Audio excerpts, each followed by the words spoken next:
D&Dark is an absurd, over-the-top comedy horror adventure that is intended for older audiences. Content warnings can be found in the episode descriptions. Hello and welcome to D&Dark, a comedy horror adventure Realplay podcast loosely based on Dungeons & Dragons 5th edition and starring some of history's most infamous monsters. I'm Danger Dan Jerz, and I'm your host / Crypt Keeper.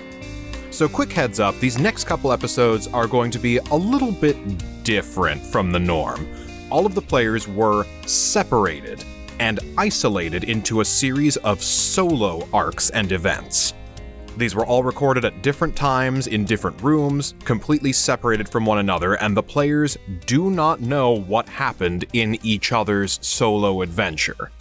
So, in order to help make it easier for you, the audience, to keep track of, anytime I am switching perspective from one player to another, you will hear this sound. Now that that's out of the way, here's the recap. Hello, everyone. I'm Aaron, and I play the Phantom of the Opera, our bard. Last time started out so good. I busted out my cool new spell. I turned Larry into a bird, and we were having a really great time until we stepped inside. The location was not amenable to the Phantom, so after a brief temper tantrum, we uncovered the lore, and now we know who the real enemy is. Dracula. Hello, my name is Daniel Cruz, and I play Imhotep the Mummy, our cleric / warlock. Last session, we got some very interesting information, none of which had to pertain to Rainer being somebody else from a classic gothic horror novel. That's not a thing. No, not at all. Oh my god, he's Renfield. Holy shit, he's Renfield. That is so much better a reaction than I could have ever hoped for. Hi, I'm Ben Magnet. I play Mary Frankenstein and Frankenstein's monster. And last time on D&Dark, ooh boy. Good news is we met up with Carmilla again. That was fun. But so you all know how we have Vordenberg, who's a soul and a lantern. Yeah, he's not very happy seeing Carmilla. And I just got over my daddy issues. But apparently this guy just can't get over some mommy issues. I don't know. He's really obsessed with Carmilla and has this whole vengeful, I need to kill her streak going on. But we go to a sanitarium. We're just there trying to get information on Rainer. But, we get some information, all right. Turns out that Rainer's real name is Richard Milo Renfield, and his boss is Mother effing Dracula. So, yeah, that's a thing. And the second we say his name, this magical portal in Rainer's solitary confinement room opens up, and we all go into it. And now I wake up, I'm like, where is everybody? I don't know where I am, because we are in the ethereal plane. This is going to be fun. I'm Jordan. I am playing Larry Talbot, a lycanthropic warlock. And who, Nelly? Last time, our group split apart, and Larry ended up with both Jack and Erik, and it seemed like as soon as we crossed a certain threshold, they just kind of went bonkers. They started acting really weird, and poor Larry couldn't get any information out of them on why they were acting so weird, and he did what he could, because it feels like every time he tries to reach out and comfort them or figure out what's going on, he often gets spurned and pushed away and treated not so nicely, so he's feeling very conflicted. It's kind of leading him to a conclusion that his emotional vulnerability and his morals and everything that makes Larry Larry is not being very helpful, and being his old usual self doesn't seem to be working anymore.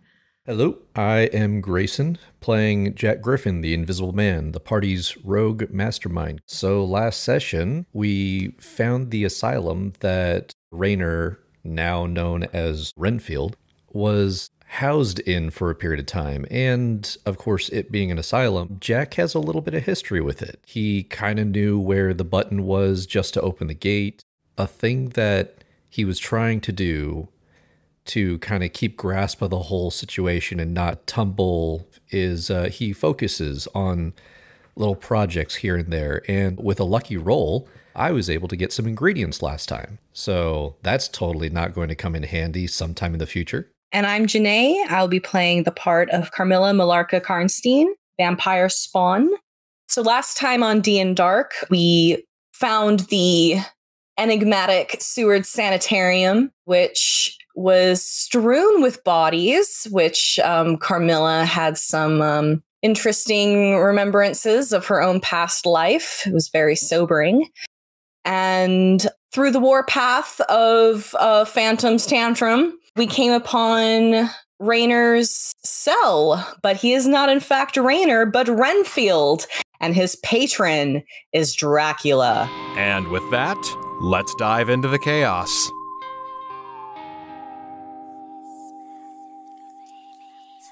As you all were crossing through the blood-soaked portal on the wall, you pass through a sort of membrane-like texture, and you walk into a viscous ethereal fluid.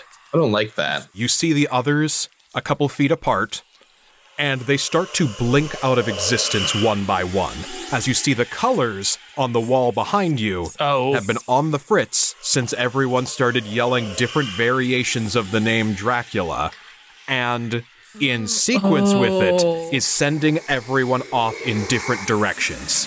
Oops. Okay. Oh, I don't like this. I don't like this. Larry, Phantom, Imhotep, what's... Oh, no. Carmilla, the last person you see, is Imhotep, and from the bag he has around him, a ghostly gauntlet shoots out of the bag and grabs a hold of you. And then you too vanish and fade out of existence, and you feel the grip of Vordenberg around your arm. Oh no. And as you blink out of existence, you feel that grip slacken and fade off of you, as you have been separated and are alone. So now, separated from Vordenberg, Imhotep, you find yourself alone, and you too blink out of existence. Oh god. Oh good. Wolfman, you too start to blink out of existence, but then solidify before you can fully evaporate. And you feel the beginnings of a werewolf transformation setting in. Oh, you bastard! Although something about it is different this time. Your consciousness does not wane, and the pain is subdued. But you do feel the hairs begin to emerge on your body, and your shape begin to contort and match that familiar form. But something about where you are catches you halfway in between, and Larry's mind in this wolf-like body still maintains its grip and control. Oh, shoot. And your vision, which is blurred to begin with given where you are, begins to distort a little bit further, and you start seeing red. Ooh. And you can feel that viscous fluid that you're in gets a little bit heavier and more molassesy. Gross. Phantom, the world around you starts to shift into a more lavender tone. You feel yourself getting enclosed in. Shadows start to spring up from around you, and you can see about 20 feet in every direction there is a barrier as you are starting to re-corporealize and reappear in this new environment. Your shape is a little bit different. How's my face? Your mask actually retreats up your head. Your face becomes cloaked in shadows, and as you reach up to feel for it, there is nothing there. It is simply just a specter of what was. It is a solid black silhouette, as your mask takes the shape of a wide-brimmed fedora and drapes the shadow down over you. Your opera cloak and cape lift up and wrap around you and secure themselves off to one side, so you have a more triangular silhouette and figure. Am I the stranger danger shadow? Not exactly. You are, I would say, about 90% the stranger danger neighborhood watch shadow. The one big difference between those, though, is large pauldrons appear on either of your shoulders that are ridged in many circular bumps that round out around the shoulders. Carmilla, everything is sepia-toned around you and takes on a tannish, yellowy brown. Your body is a little bit different than you had remembered. It is a little bit taller, a little more gaunt. The clothes you are wearing changes to the shape of a suit with a long flowing cape. And it too is sepia-toned to match your new surroundings. Your hair shortens and spikes upwards. It stains itself black. Your face begins to contort a tiny bit, and your fangs elongate ever so slightly. Imhotep, you materialize in slightly thicker viscous fluid that has a light orange tint to it. The corpse underneath the bandages begins to fade away into transparency, and the bandages take a slightly tighter grip and hold. They wrap around your silhouette until there is nothing of the body underneath it that is visible anymore. As these bandages swirl and wrap around your limbs, they begin to change color. The runes leak their way up and around everything and stain and dye it. Different shades of yellow and purple and pink. I'm trying to make sure I understand this. I'm effectively just bandages. Yes. And they're rainbow colored. Specifically yellow, purple, and pink. Yellow, purple, and pink. Okay. Mary, the pressures of the environment around you are trying to force your body to change and take on a new form, but your body is resisting. And the framework that Victor Frankenstein built into you, with his signature trademark stubbornness, leaks into you, and your body with that same refusal does not budge. Your clothes and your outfits start to change around you, and you feel some chains begin to wreath down over you.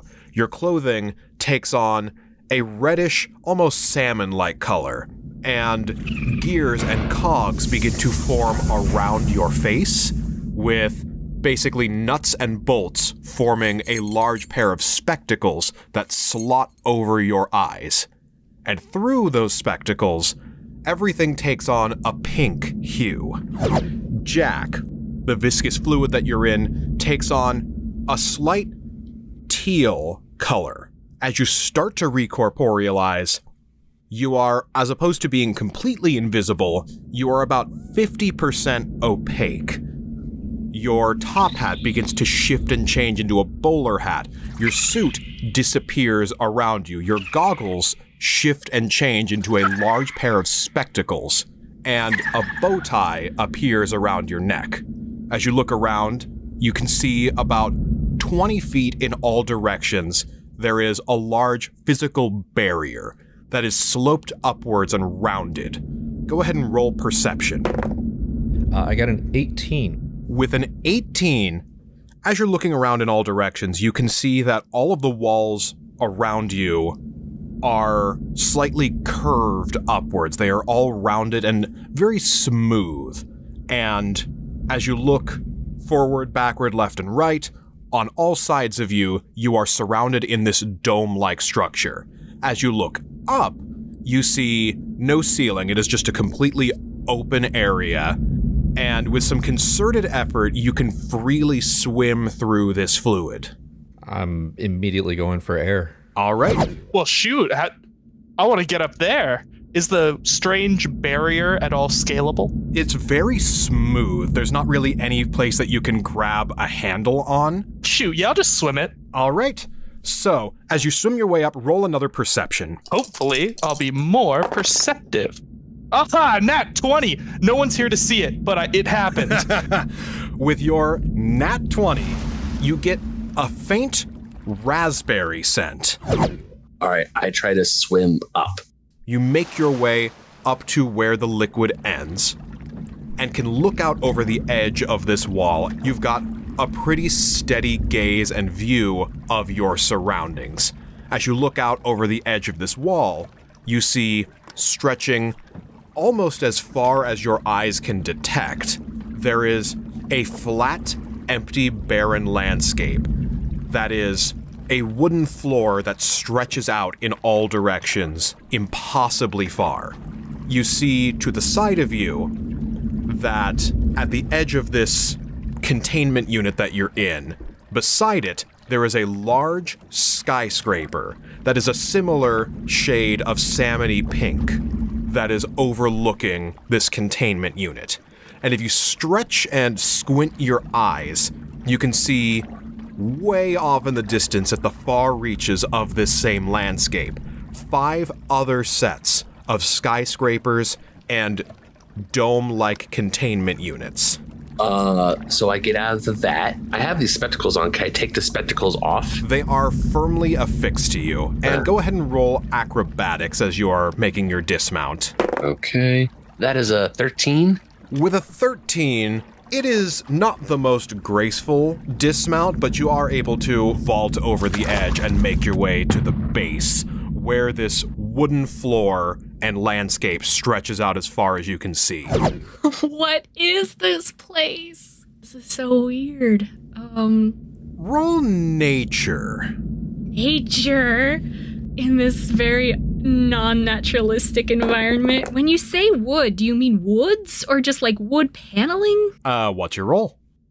Oh, not great. 10. With a 10, the surface below you is made of wood, but what you are seeing all around you is completely barren.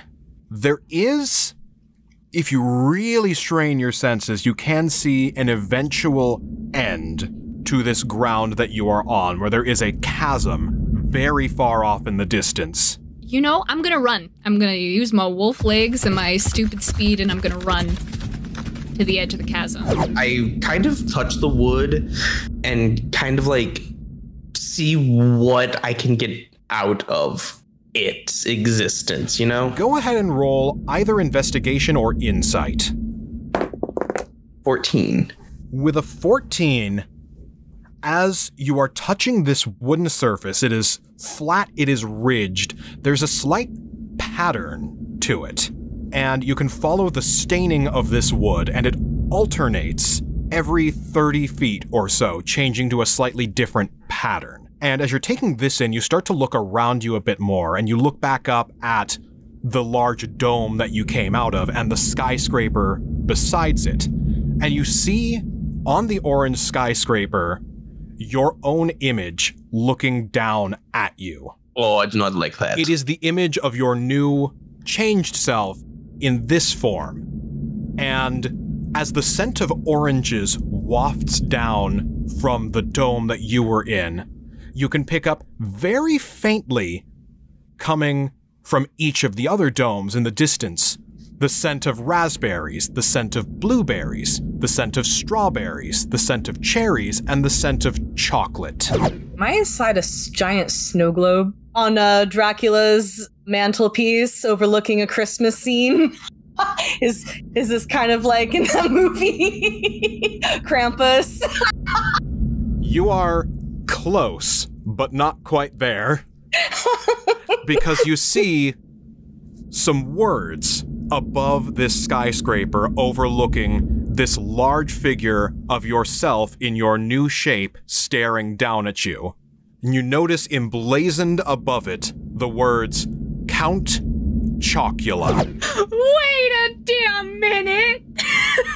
And looking back at the skyscraper that has your werewolf form emblazoned across it, you now notice the text atop it that says, Fruit Brute Cereal. You gotta be kidding me! Alright, I'ma look down, and please tell me I'm wearing some sick striped overalls. Your pants and suspenders have slightly changed their color. And your fur is a lot fluffier than you ever remember it being. Was I in a damn cereal bowl in milk? You were, that milky, viscous fluid. And that lens of red that you were seeing everything through was cereal milk. You make out the words, Frankenberry cereal. Are you freaking kidding me? And it begins to dawn on you as you take another look around at your surroundings that when the portal was messed with, something was off and bumped you from your trajectory. You are not, in fact, in the ethereal plane. You have ended up in the cereal plane.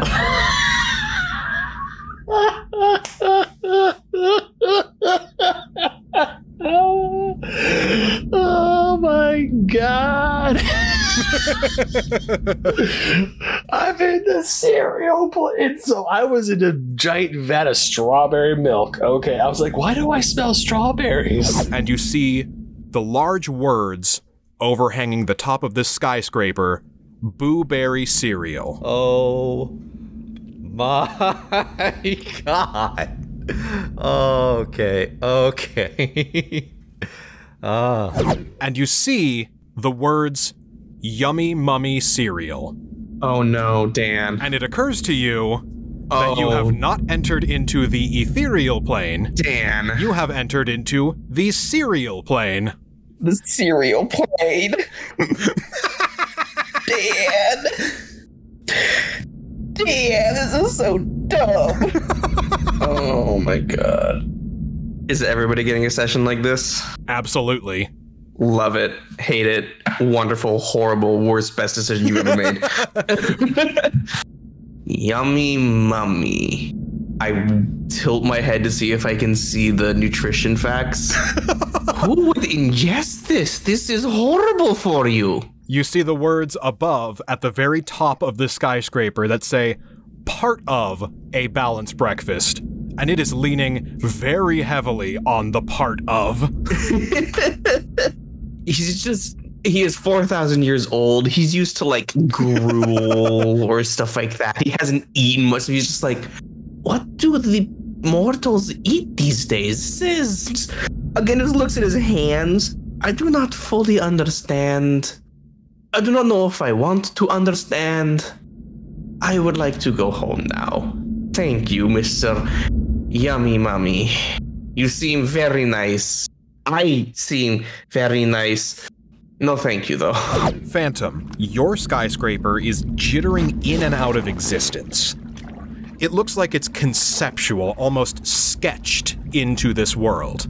I'm cell-shaded. Ah, crap. And you see a reflection of yourself looking back down at you in your new stranger danger type silhouette with your round, rigid pauldrons that you realize now are in the shape of raspberries. As you see What? the concept art for the unreleased box of General Mills Phantom Berry cereal. God damn it. Oh shit though, hold on. Giant table, giant bowls. Giant people trying to have breakfast? Ringing out like the sound of thunder around you, you hear bells going off, and up above you, off to the side, you can see an enormous alarm clock ringing off. And as those bells ring out, the floor beneath you begins to tremble as large, imposing footsteps shake the very ground that you are on. Oh, shit. I try to hide. Go ahead and roll survival. Nat 20. With a nat 20, I get the image of you basically leaping up next to the cereal box and perfectly matching the silhouette of the cartoony Frankenberry monster.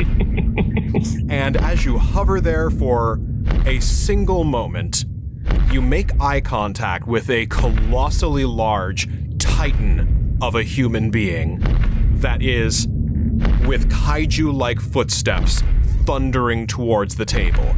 And it is a 1950s stereotypical American housewife / mom that looks right past you as you match up with the silhouette on the cereal box and makes her way towards the alarm clock to shut it off. What kind of a pastel hell did I get myself into? And her hand slams down on this ringing alarm clock, and the sound silences. You dip back down to the ground behind the cereal bowl, and you feel more rumbling as she bellows out,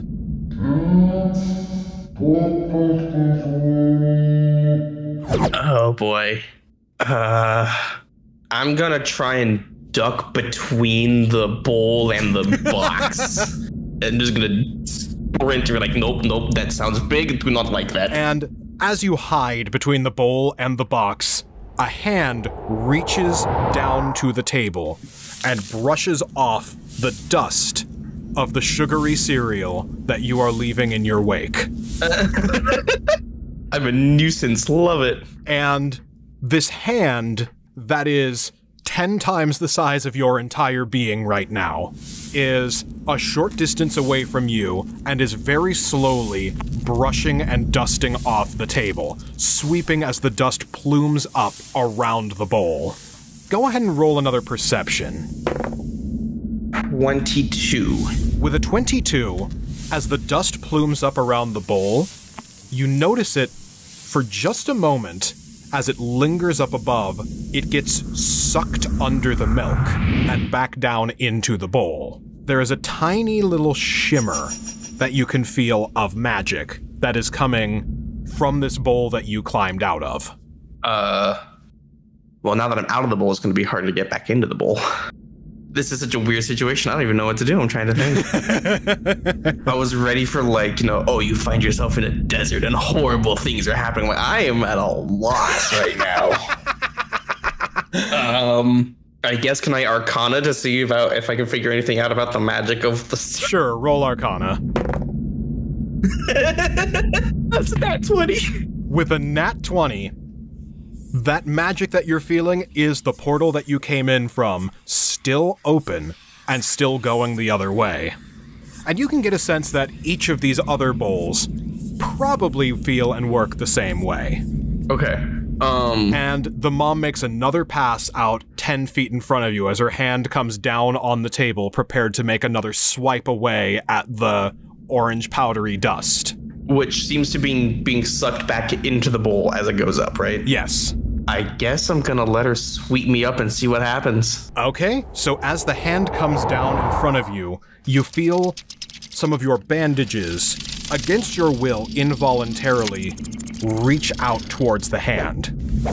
Some of them wrap around one of her fingers, and as the hand sweeps the dust away, you feel yourself violently whipped up into the air. Like this! Make a dexterity saving throw.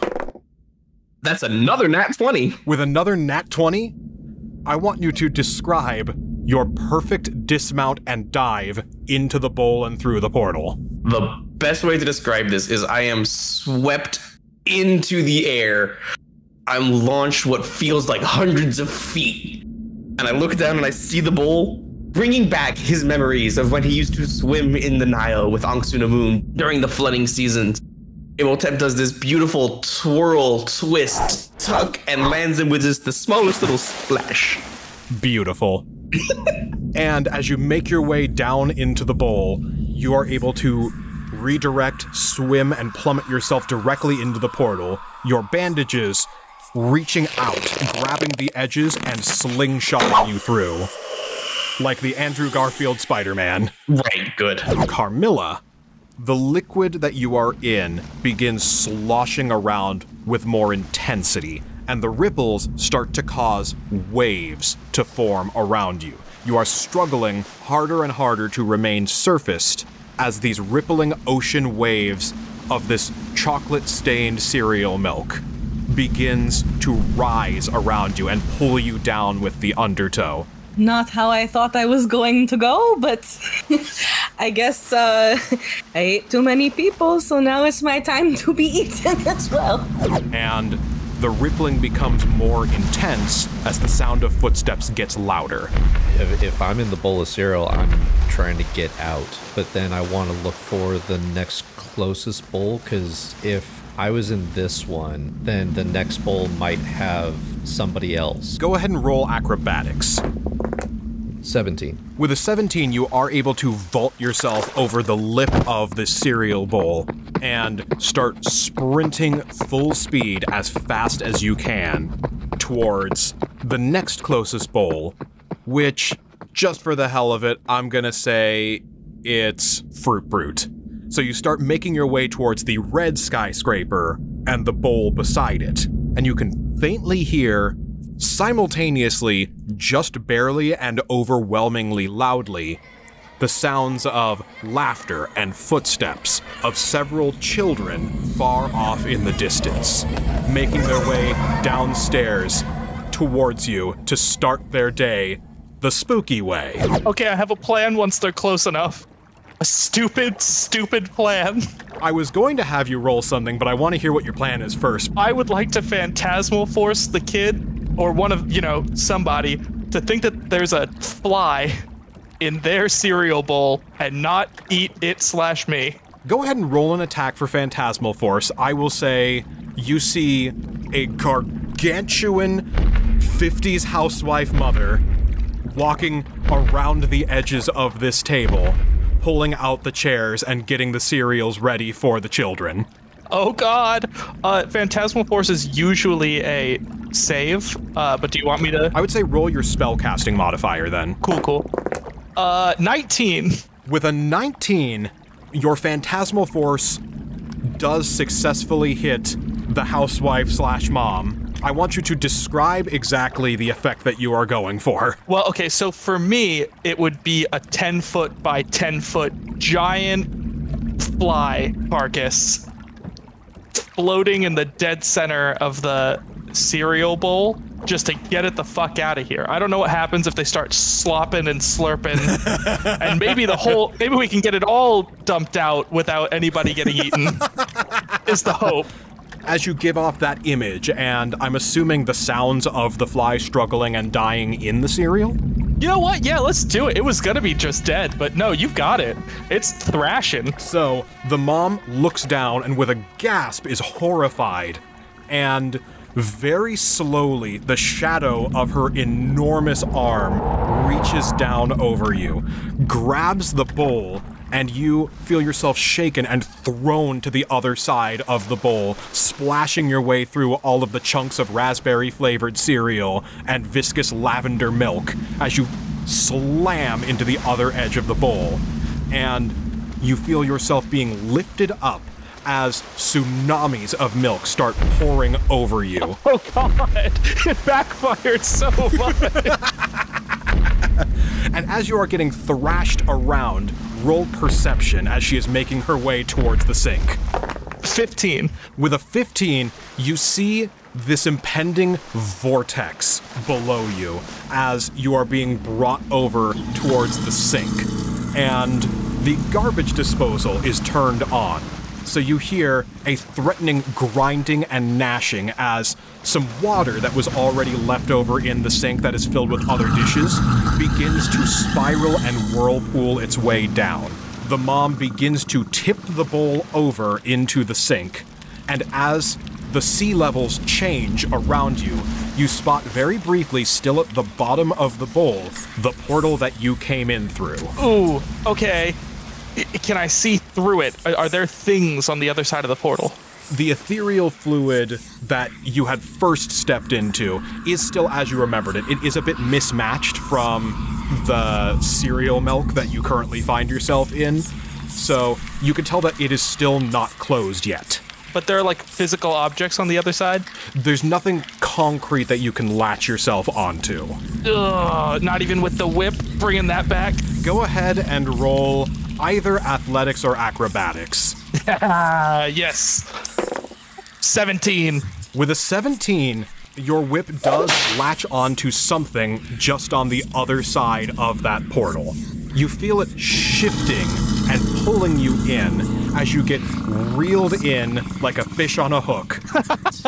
And as the water cascades down around you and the milk and cereal splashes down into the grinding vortex of garbage disposal and of cereal milk and of dishwater, You slowly but full of effort pull yourself back up and get reeled in through the other side of the portal again. Whoa! That went horribly wrong. Wolfman.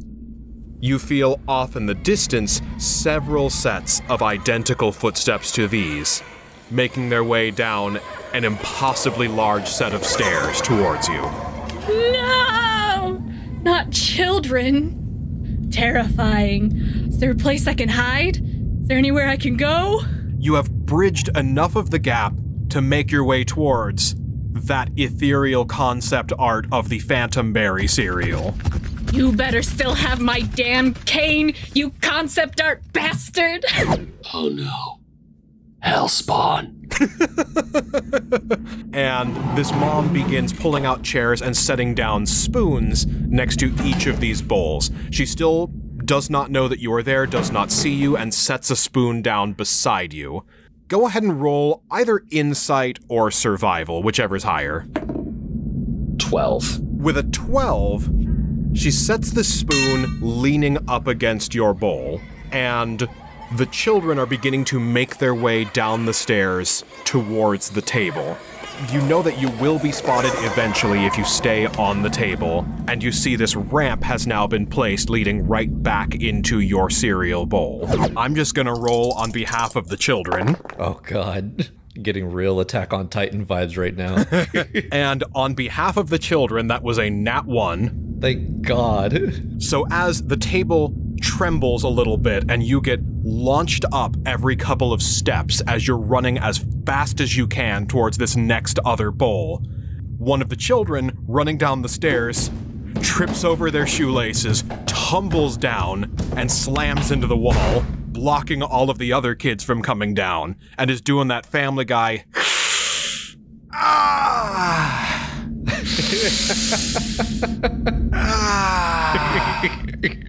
It's bought you a little bit of time. I keep marching along. Roll survival. Oh, crap. Dan, that's a nat 1. I'm gonna die as a cereal mascot. I just know it. With a nat 1, as these children reach the bottom of the staircase and round the corner, a shadow looms over you, and you can look up over your shoulder to see a 1950s American housewife / mother No.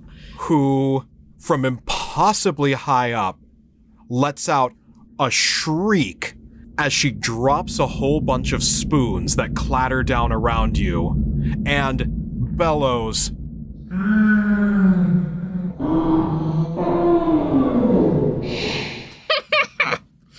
I scamper, I squeak, I run. and make a dexterity saving throw to dodge the spoons. I dodge left, I dodge right. I stop myself just before a spoon crashes in front of me. But you know what? That is a 12. With a 12, I'm gonna say you take only a d4 of bludgeoning damage. Hey. And that's a 2.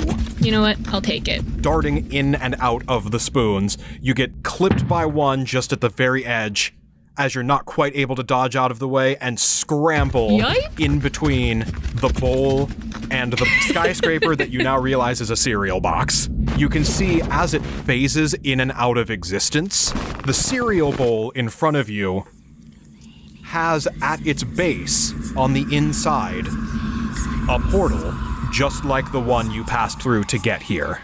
I try and scamper up the bowl and jump in. Roll acrobatics. Oh, yo. Thank you, Werewolf stat. So that is a 26. All right, with a 26, I want you to describe to me how cool your scamper, dive, and dismount is, ending with you going back through the portal. Cartoon physics. Everything's cartoon here. Just run my 2 feet completely up the side of the bowl, get to the top of the lip. There's a spoon sticking out of it. I jump up on the spoon. I do a bounce, a bounce, a bounce, a couple front flips, and then dive directly into the milk with just a single drop coming up and back down. Kaplunk. And once you pass through the surface, you are once again back in this hand sanitizer-like ethereal fluid. And your body begins to revert back to your normal Larry Talbot self. Tragic, really. I'm gonna miss those overalls. Yeah, I'm taking my daggers and digging them into each side to just kind of like try and get a survey.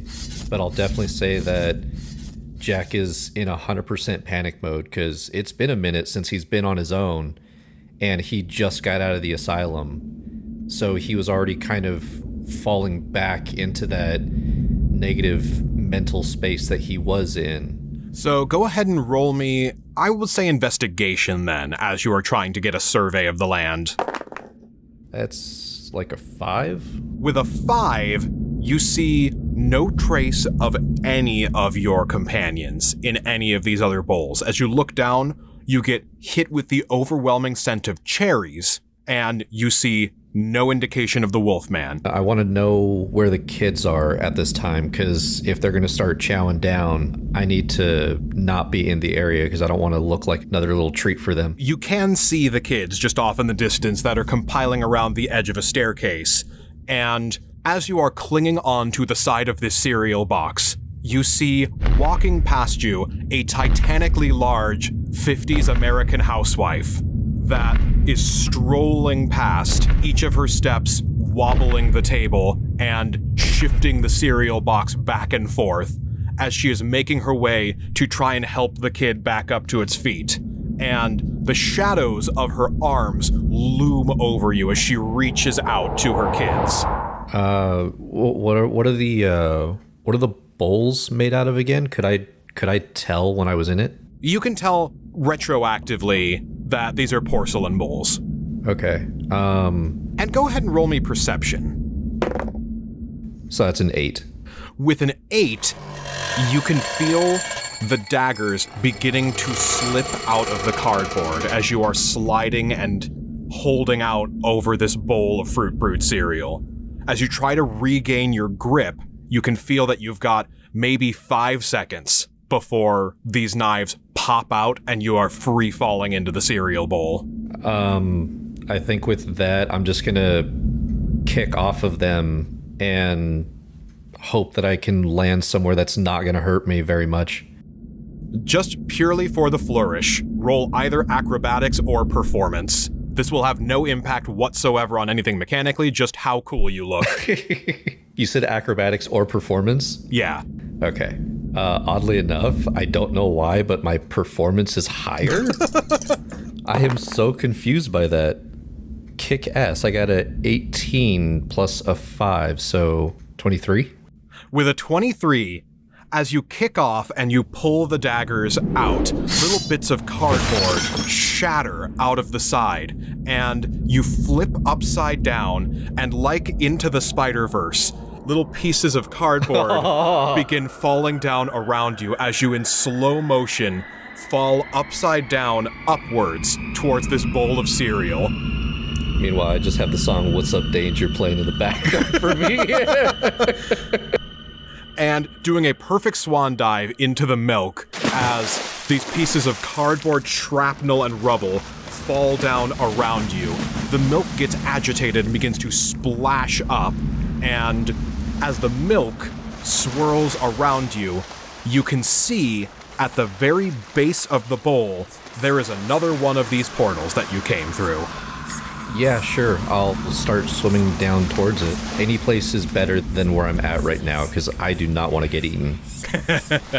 And as you swim your way to the bottom, you can feel the bowl around you being lifted up as the children are now making their way to the table. And the milk shifts up to the side, and as a tsunami of milk raises up to splash down at you, you pass in through the portal just as it slams down. Oh, thank God. This 50s housewife slash mother approaches with a handful of spoons, and she drops one into the bowl that you are in that thunders its way down towards you. Make a dexterity saving throw. Oh, I have a +2, so that's a 10. With a 10, I am only going to have you take a d4 of damage from that. So that's just going to be a 1. Oh, all right. So you take 1 damage as the spoon collides with your leg as you are desperately trying to swim and scramble out of the way, and it pulls you down further below the liquid. And as the meteoric chunks of Count Chocula cereal rise up above you, and the milk begins to bubble from the impact and from the agitation, you can see at the far base of the bowl, the portal that you came in is still there and is fading, but still present. Oh no. Okay, let's swim as fast as possible towards that portal. Roll just a straight D20. Okay. All right, it's a 14. With a 14, you are able to make it to the edge of the portal. And just as you are about to pass through it, the bowl is lifted up, and the entire milky surface of this bowl of cereal ripples upward and pulls you back away from the portal as a tsunami of milk forms overhead. And as you are pulled away and up over the lip of the bowl, you make eye contact with an unfathomably large human face that stares at you in disbelief before the wave slams back down and forces you back in through the portal. Oh, okay. Well, good. Do I want to Honey, I Shrunk the Kids this, or do I want to... Okay, yeah, I take the ramp. All right, just for the sake of flair and style, roll acrobatics. Oh, that's an 8. With an 8, as you clamber your way up the spoon, you slip right at the tip of it and fall face first into the bowl of cereal. You are now back where you had started, in this bowl of cereal. And you can make out at the very bottom of the bowl, near where you first materialized, that the portal is still there. Cool. I swim towards the portal and yell, Dracula. All right, I'm going to roll just a straight D20 on behalf of the humans. Okay. And that is an 8. So as you yell Dracula, the portal changes color again, and you are able to pass through it. The second that you make your way through it, you look over your shoulder and see, like a tsunami beginning to build, all of the milk in that bowl is receding. And you just barely missed the cresting of a giant wave and tsunami of cereal as the bowl is being picked up and making its way towards an enormous child's mouth. Oh my god, that was... So I make it through the portal, okay? You make it through the portal just fine. And the image recedes into the background as you swim your way back through this ethereal fluid that is, minus the alcohol burn, it is the consistency of hand sanitizer. Okay. And your outfit begins to return to normal, and the world starts to shift and change around you once again. The environment that you find yourself in is not the one that you had previously left when you first entered the portal. You are no longer in the asylum and sanitarium, but you find yourself materializing in a world that is devoid of color. Everything seems to have been drained out, and you feel a lingering sense around you, some ghostly ethereal whispers, and a sense of dread. And this time, you can be certain you are now in the ethereal plane. We are the outcasts, the misfits you might say. We deal with the nightmares that you run away from every single day. We know the world is a gruesome little place, but us outsiders, we've developed quite a taste for the grisly and morbid, the ghastly and the horrid. We know it's awful dreadful, but we like it. Just another haunted night, shrouded with unearthly fright. So when you're oh so terrified, you know who to call. The world is falling apart, we'll never take it to heart. Some monsters and creatures and spirits and specters and all Let's all have a ball.